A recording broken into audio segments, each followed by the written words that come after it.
श्री गणेशाय नमः। श्री सीतारामाभ्यां नमः। श्री हनुमते नमः। श्री उमापते नमः। श्री गुरुवे नमः। सब संतन की जय जय। जय जय सीताराम। राधे श्याम।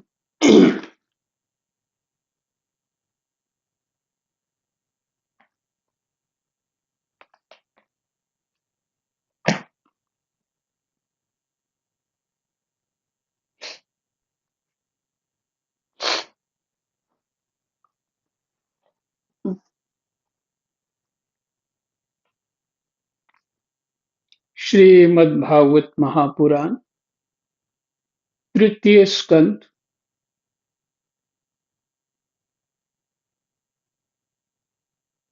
श्लोक संख्या 18 तक पाठ हुआ है ना। श्लोक संख्या 18 तक पाठ हो गया।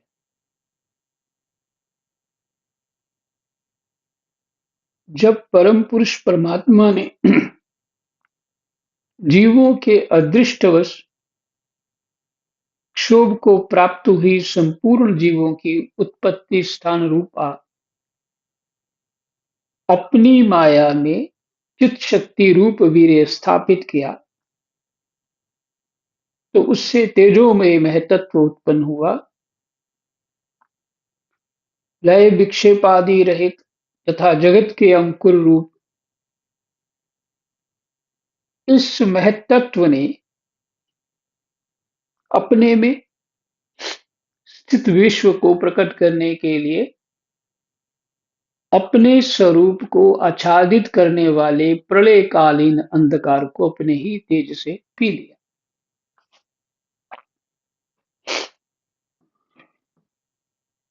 ये हाथ धोना है मेरे को।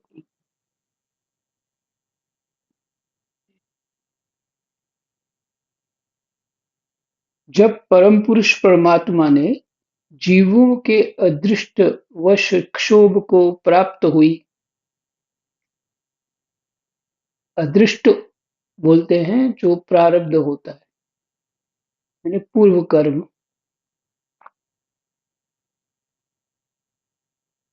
पूर्व कर्मों के कारण क्षोभ को प्राप्त हुई संपूर्ण जीवों की उत्पत्ति स्थान रूपा संपूर्ण जीवों की उत्पत्ति स्थान रूपा अपनी माया में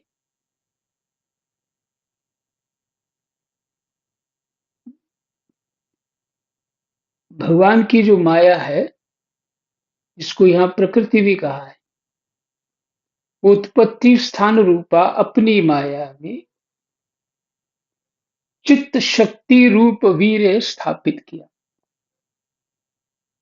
उसमें चित्त शक्ति स्थापित करी,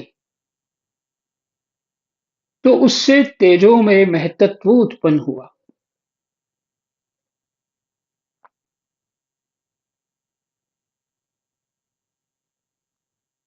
अर्थात प्रारब्ध के कारण जो क्षोभ हुआ माया में, तो भगवान में क्षोभ का अर्थ है कि वो हलचल होना, कोई चीज शांत थी उसमें हलचल हुई। तो चित्त शक्ति रूप भगवान ने जो ये शक्ति दी माया को, तो उससे तेजोमय महतत्व उत्पन्न हुआ।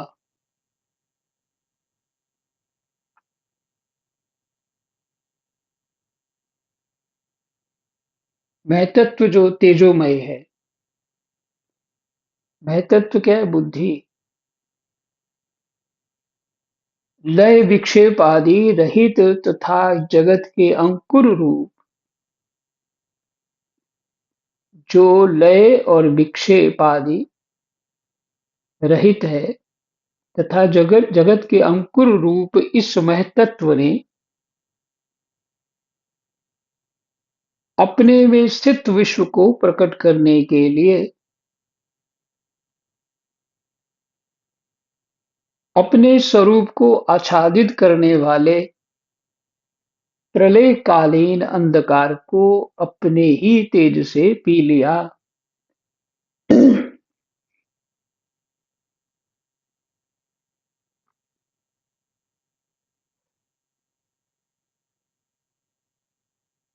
अपने में स्थित विश्व को प्रकट करने के लिए महतत्व ने अपने में स्थित विश्व को प्रकट करने के लिए अपने स्वरूप को आच्छादित करने वाले प्रलयकालीन अंधकार को अपने ही तेज से पी लिया। ये यहाँ अभी मुझे अर्थ लग रहा है, अंधकार कौन सा है? अज्ञान। तो बुद्धि में अंधकार तो अज्ञान ही होगा ना, माने चित्त में।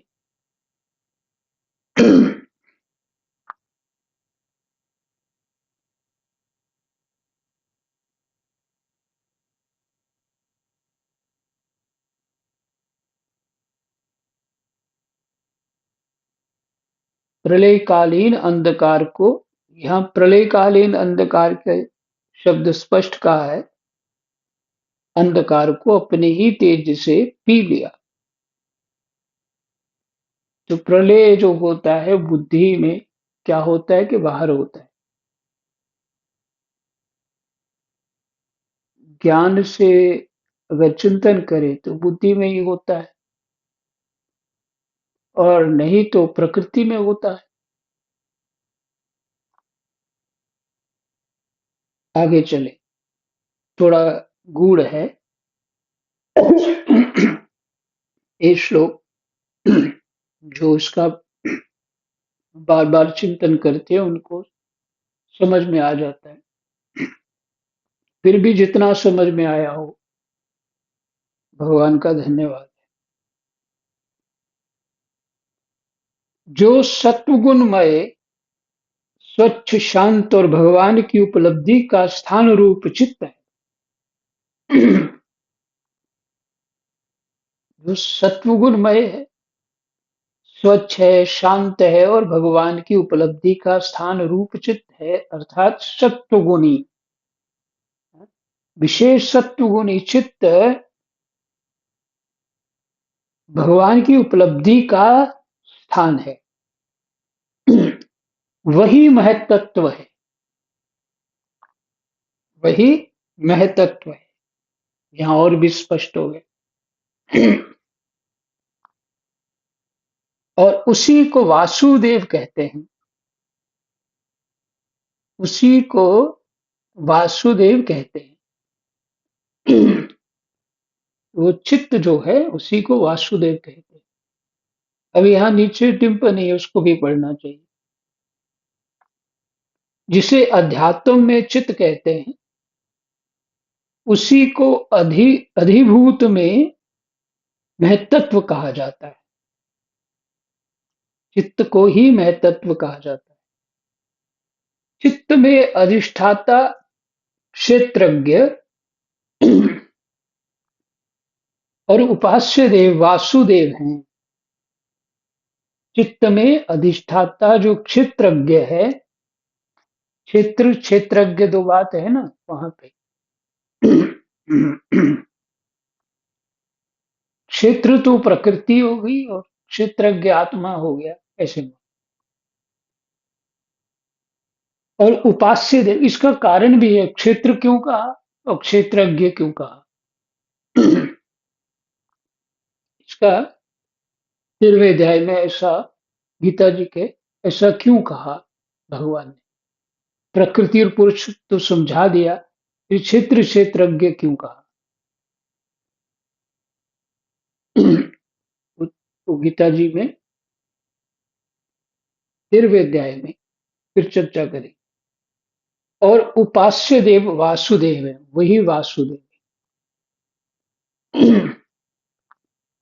वासुदेव ने प्रलयकालीन अंधकार को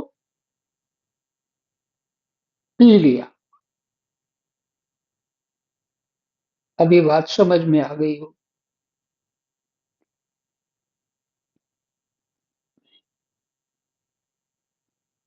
फिर कहा, इसी प्रकार ये जो इसकी टिप्पणी वासुदेव जो है उसी को महतत्व कहते हैं, उसी को वासुदेव कहते हैं।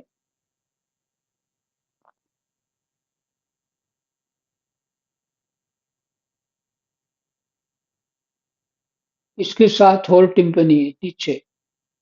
इसी प्रकार अहंकार में अधिष्ठाता रुद्र होते हैं और उपास्य संकर्षण है। उपास्य देव संकर्षण है, बुद्धि में अधिष्ठाता ब्रह्मा है और उपास्य देव प्रद्युम्न है तथा मन में अधिष्ठाता चंद्रमा है और उपास्य देव अनिरुद्ध है। बहुत बढ़िया। अब इसको और थोड़ा क्लियर हो जाएगा कि चित्त में अधिष्ठाता क्षेत्रज्ञ, अधिष्ठाता चित्त में कौन है? क्षेत्रज्ञ, आत्मा। और उपास्य देव कौन है? वासुदेव है।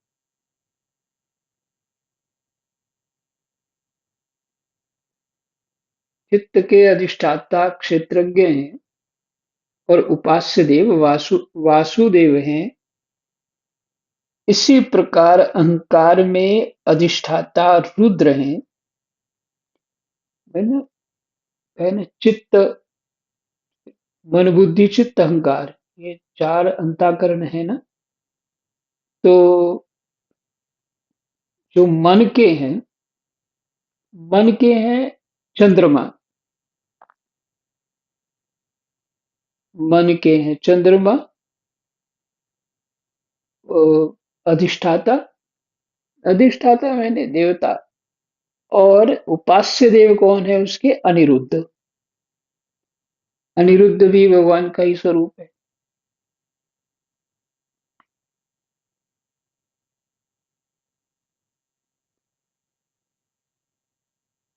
उपास्य देव अनिरुद्ध है और बुद्धि, मन बुद्धि, बुद्धि में अधिष्ठाता ब्रह्मा है और उपास्य देव प्रद्युम्न है। ब्रह्मा के उपास्य देव प्रद्युम्न है। इसी प्रकार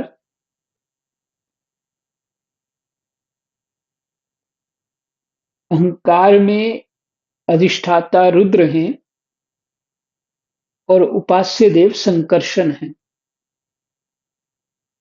ये भगवान का चतुर्व्यूह रूप है ना। कौन सा?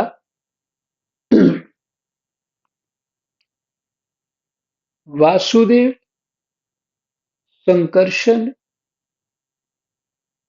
और प्रद्युम्न, अनिरुद्ध, ये भगवान कृष्ण जो है उनका चतुर्व्यूह है। और इसी तरह राम जी का चतुर्व्यूह क्या है? जहाँ पे ये वासुदेव हैं वहाँ राम है, जहाँ संकर्षण है वहाँ लक्ष्मण है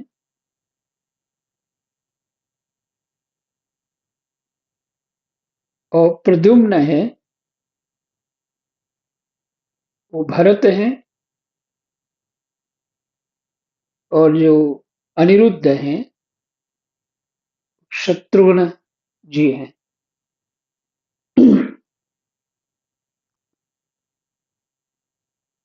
ये चतुर्व्यूह रामावतार में है, ये कृष्णावतार में चतुर्युग।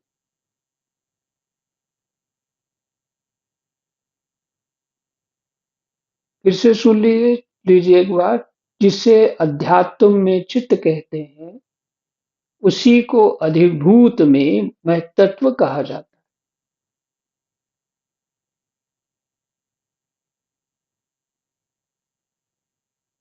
है ना। अधिभूत चित्त में अधिष्ठाता, चित्त में जो अधिष्ठाता है वो क्षेत्रज्ञ है, आत्मा है, और उपास्य देव जो है वासुदेव है। इसी प्रकार अहंकार में अधिष्ठाता जो है वो रुद्र है, रुद्र के उपास्य देव संकर्षण है। बुद्धि में अधिष्ठाता ब्रह्मा है और उपास्य देव प्रद्युम्न है, तथा मन में अधिष्ठाता चंद्रमा है और उपास्य देव अनिरुद्ध है।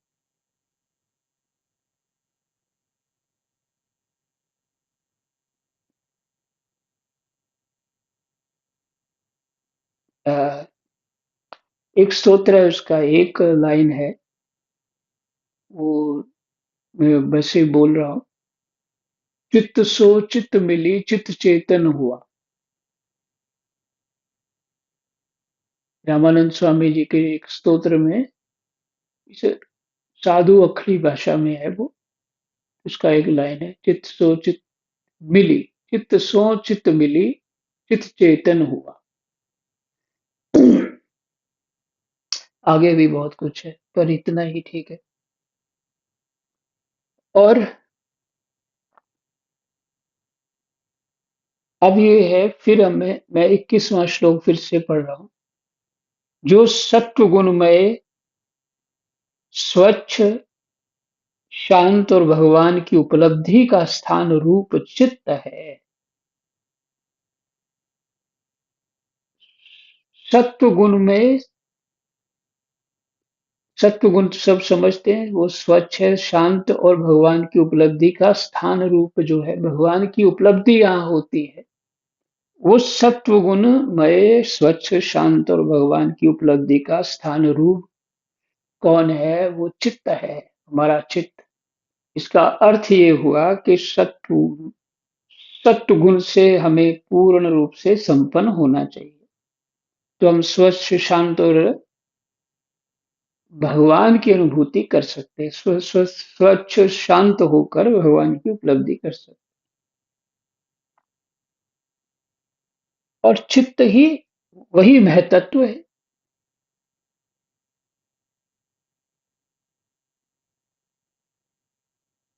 तो इसमें इसलिए कहते कर्मों के द्वारा भगवत प्राप्ति नहीं होती। कर्म से तो बंधन ही होता है। तो जब कर्म को कर्म योग बना देते हैं, कर्म को ही कर्म योग बना देते हैं, केवल परमात्मा की आज्ञा पालन कर रहे हैं, अर्थात जो शास्त्रोक्त जो कर्तव्य कर्म है उसी के अनुसार जीवन बना हुआ है, तो ये कर्म जो हो गया। और अपनी इच्छा के लिए नहीं, परमात्मा की सेवा के निमित्त सभी कर्म मैं कर रहा हूं, ऐसा भाव जो महाराज जनक ने रखा। और उसमें अपने मन की कोई कामना, हानि, लाभ, प्रशंसा इत्यादि कुछ भी नहीं, तो वो ऐसा कर्म जो है, कर्म योग जो है, वो फल रहित हो जाता है। कर्म योग ही अकर्म बनता है। तो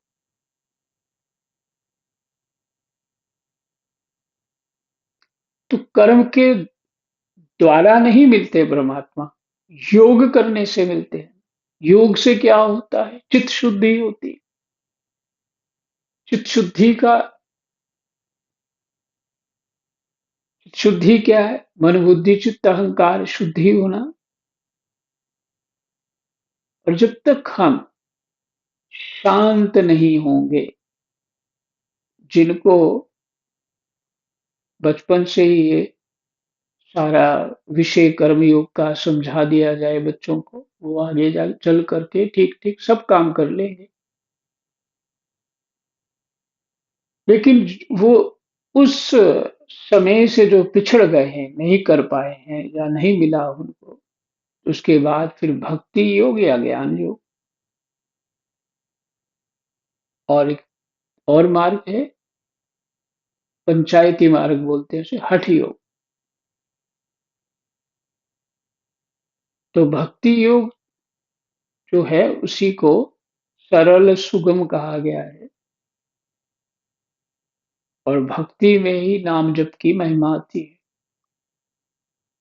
और फिर कहते हैं कलयुग केवल नाम आधारा, सुमिर सुमिर नर उतरई पारा। अर्थात यहाँ कलयुग में ज्ञान योग या कर्म योग अत्यंत कठिन है, सबके बस की बात नहीं। इसलिए भक्ति के सिद्धांत में चलते हुए भगवान का गुणानुवाद, भगवान का सेवा करना और सब प्राणियों में आत्म भाव रखना और भगवान का नाम जप करना, इसी में स्थित होकर के एकांत शांत होकर के कामना रहित होकर के परमात्मा का भजन बन जाए तो चित्त जो है शुद्ध सत्वमय हो जाएगा।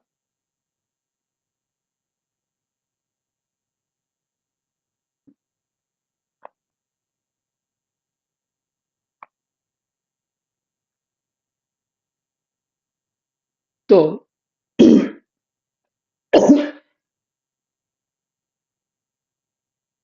चित्त ही महतत्व है। जिस प्रकार पृथ्वी आदि अन्य पदार्थों के संसर्ग से पूर्व जल अपनी स्वाभाविक फेन तरंगादि रहित अवस्था में अत्यंत स्वच्छ विकार शून्य एवं शांत होता है, उसी प्रकार अपनी स्वभाव की अवस्था की दृष्टि से स्वच्छत्व, अविकारित्व और शांतत्व ही वृत्तियों सहित चित्त का लक्षण कहा गया। चित्त का लक्षण बता दिया। अब सुनिए फिर से। जिस प्रकार पृथ्वी आदि अन्य पदार्थों के संसर्ग से पृथ्वी हो या अन्य पदार्थ हो, उसके संसर्ग से पूर्व जल अपनी स्वाभाविक जो जल है संसर्ग से पूर्व, संसर्ग से पहले, यह अर्थ हुआ। पदार्थों के संसर्ग से पूर्व अर्थात पहले जल जो होता है वो फेन तरंग आदि से रहित होता है, क्योंकि पृथ्वी आदि अन्य पदार्थों का उसको संसर्ग नहीं हुआ, तो शांत होता है, स्वाभाविक होता है। उसी तरह फिर आगे क्या कहते हैं, अवस्था में अत्यंत स्वच्छ, विकार शून्य एवं शांत होता है। ऐसी जब जल बहता है तो उसका पृथ्वी का भी उसको संग होता है, बहते समय तृण आदि झाग भी बन जाती, जहां से लगे फेन तरंग आदि के झाग भी होती है, तरंगे भी बनती हैं उस जल में जब बहता है। जब बहता है तो वो पृथ्वी का संग संसर्ग या और वस्तुओं का संसर्ग कर रहा है, इसलिए उसका स्वरूप बदल जाता है। और यदि रहित हो जाए, शांत हो जाए,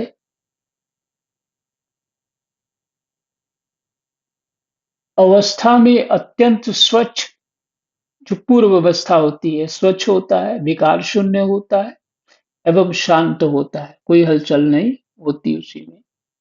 उसी प्रकार अपनी स्वभाव की अवस्था की दृष्टि से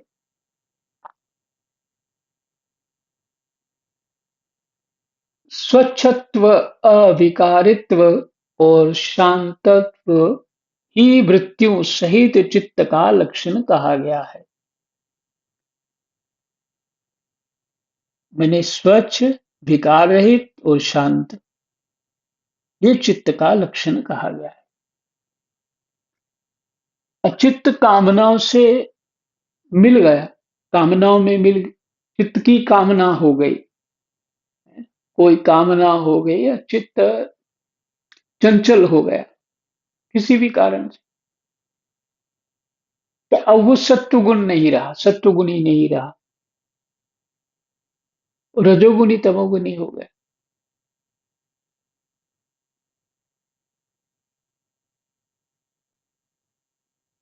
इसीलिए जो पीछे भी पाठ पढ़ा आप लोगों ने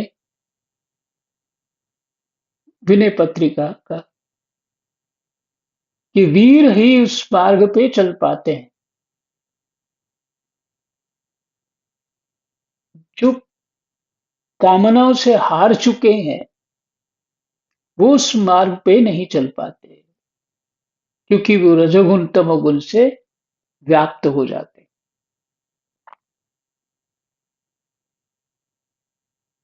तो इसलिए 50 साल के बाद तो पूर्ण रूप से अपने आप को सबसे अलग रखना चाहिए। कामों में, सेवाओं में इत्यादि इधर उधर देखना, ये तो सब वही है, फिर फेन तरंग आदि जो है वही जल, फिर वही रूप हो जाता है। स्वच्छ शुद्ध जो जल होता है, वो खड़ा जो जल होता है वही स्वच्छ शुद्ध होता है,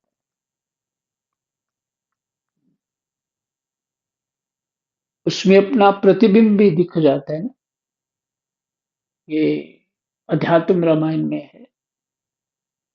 और उस जल को क्षोभित कर दिया जाए, अर्थात कोई कंकड़ मार दिया जाए, तो अपना प्रतिबिंब भी नहीं दिखेगा और जल हिलेगा, और कई स्वरूप उसके दिखेंगे प्रतिबिंब में। अर्थात वो कोई वस्तु को यथार्थ रूप से नहीं दिखा पा रहा जल। वही जो शांत जल होता है वो आईना बन जाता है हमारा, जब हम उसमें झांकते हैं तो वो हमारा स्वरूप दिखता है। इसलिए ये बड़ी मार्मिक बात है कि चित्त जो है वो शांत करना है, ये आवश्यक है। ये नहीं है कि सारी दुनिया के काम कर के फिर हम आसन लगा के बैठेंगे और भजन करेंगे, ये संभव ही नहीं है। सारी उम्र तो हमने बुद्धि में चंचलता भर रखी है, क्या क्या कामनाएं, राग द्वेष, ममता, अपना पराया, क्या क्या खिचड़ी पका रखी बुद्धि में, कौन कौन सी दालें पड़ी हैं खिचड़ी में कोई पता नहीं, गिन भी नहीं पाएगा कोई। तो जाके बाद में कोई भजन करेगा तो वो खिचड़ी निकालनी पड़ेगी ना, कैसे निकलेगी? बुद्धि स्वच्छ चाहिए, शांत चाहिए, फिर जाके होगा। तो वो तो फिर 50 साल और चाहिए उसको।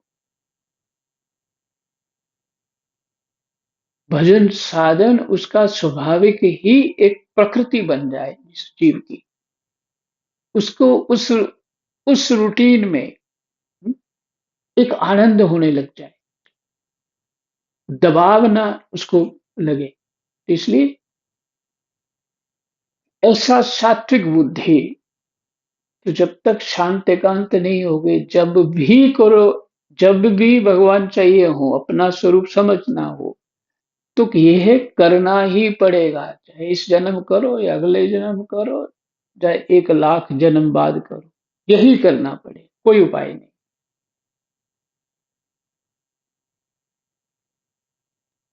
ऐसा जो हिरण्यकशिपु ने प्रहलाद जी को कहा था, बेटा तुम राजकुमार हो, राजा को जो प्रजा के लिए कर्तव्य कर्म सीखने चाहिए और कामनाएं युक्त होना चाहिए, वीरता दिखानी चाहिए, प्रजा पे प्रभाव छोड़ना चाहिए, इत्यादि इत्यादि उषंड मुषंड तुम्हें समझाएंगे। उनके वो असुरों के उनके विद्यालय के गुरु थे। तो प्रहलाद जी बोले, पिताजी अगर मैं पहले ही मर गया तो?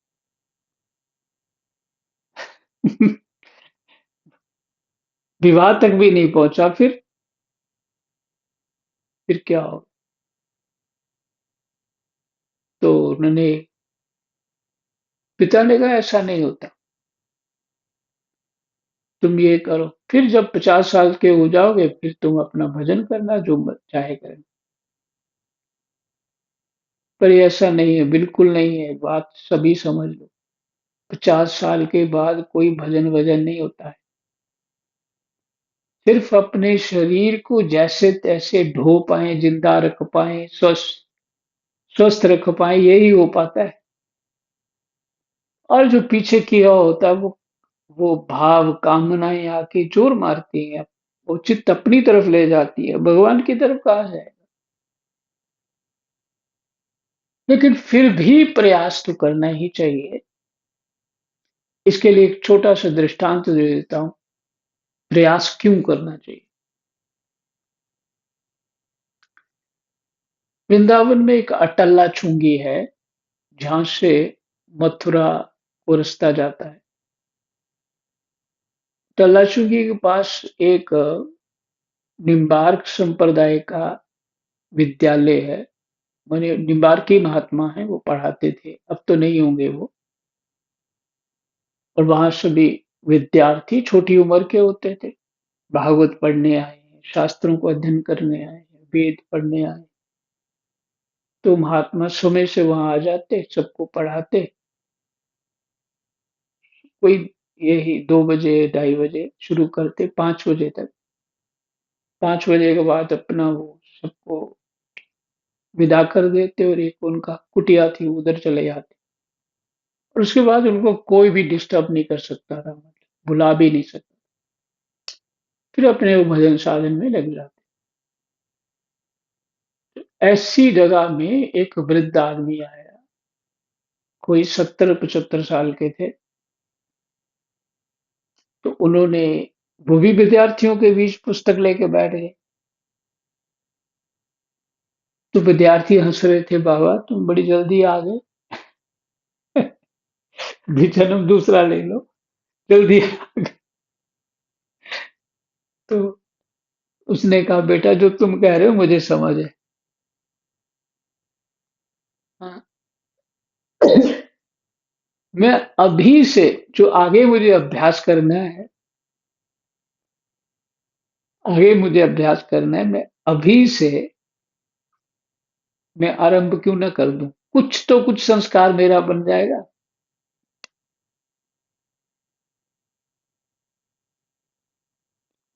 तो तात्पर्य ये है, जो सचेत हो जाते हैं वो ये नहीं देखते हैं कि गाड़ी छूट गई है तो कैसे पहुंचेंगे, तो पैदल ही चल पड़ते, देखी जाएगी जो होगा। पर मैं तो चल पड़ा, इतने कदम तो आगे निकल ही जाऊंगा। तो ये स्वच्छ, विकार रहित, शांत वृत्तियों सहित चित्त का लक्षण कहा गया है, क्योंकि शांत भी वृत्ति है। वृत्तियों सहित स्वच्छ ये वृत्ति है, विकार रहित भी वृत्ति है, शांत शांति वृत्ति, वृत्तियों सहित चित्त का लक्षण कहा गया।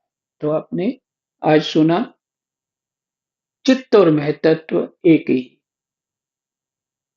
जब अधिभूत इत्यादि का प्रसंग आता है तो वहां पे चित्त को महतत्व कहते हैं, यहाँ अध्यात्म होता है, वहां चित्त कहते हैं। इतनी ही बात है। यही विश्राम 22 श्लोक तक। कृष्णाय वासुदेवाय हरये परमात्मने प्रणतः क्लेशनाशाय गोविन्दाय नमो नमः। जय जय।